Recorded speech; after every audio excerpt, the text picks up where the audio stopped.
तो भाई सवाल ये है कि जावेद ने बैंक में बचत अकाउंट खुलवाया है और इसमें 38,000 रुपये जमा करवाए हैं। भाई बैंक हर साल इस रकम पे 1,8% सूद देगा, जिससे रकम हर साल 1,8% बढ़ जाएगी। अच्छा भाई, अब पूछ ये रहे हैं कि 15 साल बाद अकाउंट में रकम मालूम करने के लिए इक्वेशन बनाएं।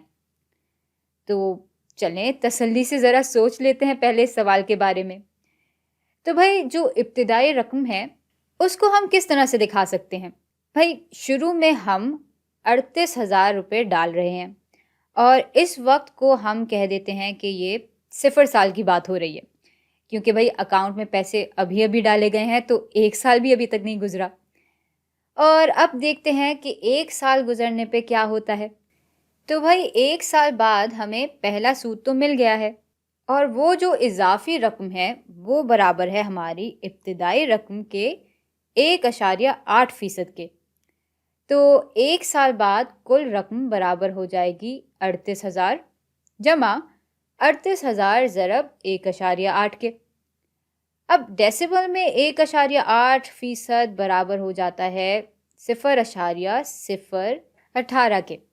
अब भाई यहाँ तक पहुँचने के बाद आपने भी यकीनन गौर किया होगा कि भाई इसको तो हम मज़ीद आसान तरह से भी लिख सकते हैं। तो 38,000 को अगर मैं कॉमन ले लूँ तो हमारी कुल रकम बराबर हो जाएगी 38,000 और ब्रैकेट में हम लिख लेते हैं 1 जमा ये 0,018 को। और भाई ब्रैकेट खोलेंगे तो हमें फिर से यही चीज़ मिल जाएगी, इसलिए ये दोनों एक ही बात हैं, बस हम इसको मुख्तलिफ शक्लों से दिखा रहे हैं।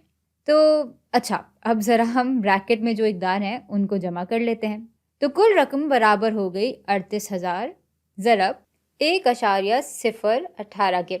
अब भाई आगे निकलने की जल्दबाजी को ज़रा काबू में रखते हैं और गौर करते हैं कि अभी हमने आखिर किया क्या है। भाई अभी तक तो हमें इस सवाल का असल जवाब नहीं मिला, मतलब हमें ये नहीं मालूम कि 15 साल के बाद जो रकम होगी वो हम किस तरह इक्वेशन में दिखाएंगे। लेकिन हमें पहले साल की रकम मालूम करने के लिए एक बहुत मज़े की इक्वेशन मिल चुकी है। भाई हर साल 1,8% रुपये बढ़ रहे हैं, या अगर डेसिमल्स में बात की जाए तो हर साल 0,018 गुना रकम बढ़ रही है।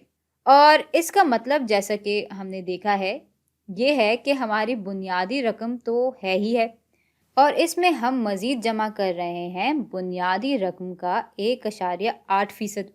पर भाई हर बार ये सब कुछ लिखने से हमारा कीमती वक्त ज़ाया होगा, तो बस इसीलिए हम इसको इस तरह भी लिख सकते हैं कि पहले साल के आखिर में रकम असल में बराबर होगी इब्तिदाई रकम ज़रब 1 जमा 0,018 यानी 1,018 के।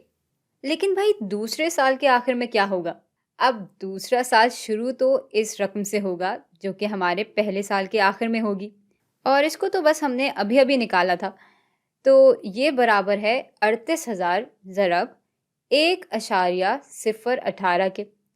और दूसरे साल के आखिर में हमें मालूम है कि ये रकम मज़ीद 1,8% या 0,018 गुना बढ़ेगी। और हमने ये पहले भी मालूम कर लिया था कि इसके बढ़ने को हम ऐसे भी दिखा सकते हैं कि पिछली रकम को, जो कि हमारे पास अब ये है, ज़रब दे देंगे 1,018 से। और इसी बात को मैं इस शक्ल में भी लिख सकती हूँ कि कुल रकम बराबर हो जाएगी 38,000 ज़रब 1,018 की ताकत 2 के। और भाई अब शायद आप समझ ही गए होंगे कि हम कर क्या रहे हैं। भाई पहले साल के आखिर की कुल रकम मालूम करनी थी, तो हमने इब्तिदाई रकम को ज़रब दे दिया 1,018 से, और दूसरे साल के बाद कुल रकम कितनी होगी वो हमने मालूम किया अपनी इब्तिदाई रकम को 2 दफ़ा 1,018 से ज़रब दे के।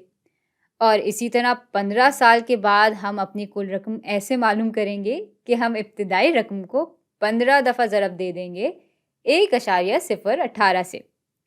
या इसी बात को हम इस तरह भी कह सकते हैं कि पहले साल के लिए यहाँ 1,018 की ताकत 1 थी, दूसरे साल में इसकी ताकत 2 हो गई और 15 साल बाद की रकम जानने के लिए इस 1.018 की ताकत 15 के बराबर हो जाएगी।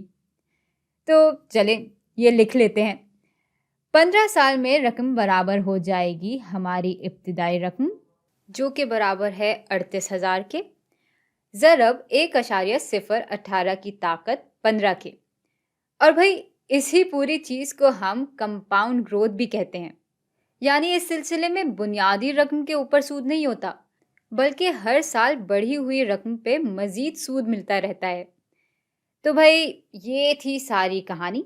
और भाई सवाल में हमसे कहा था कि इक्वेशन बनाएं, उसको हल करने की बात नहीं हुई थी, तो बस हमने ये इक्वेशन बना ली और इसी के साथ हमारा ये सवाल ख़त्म होता है।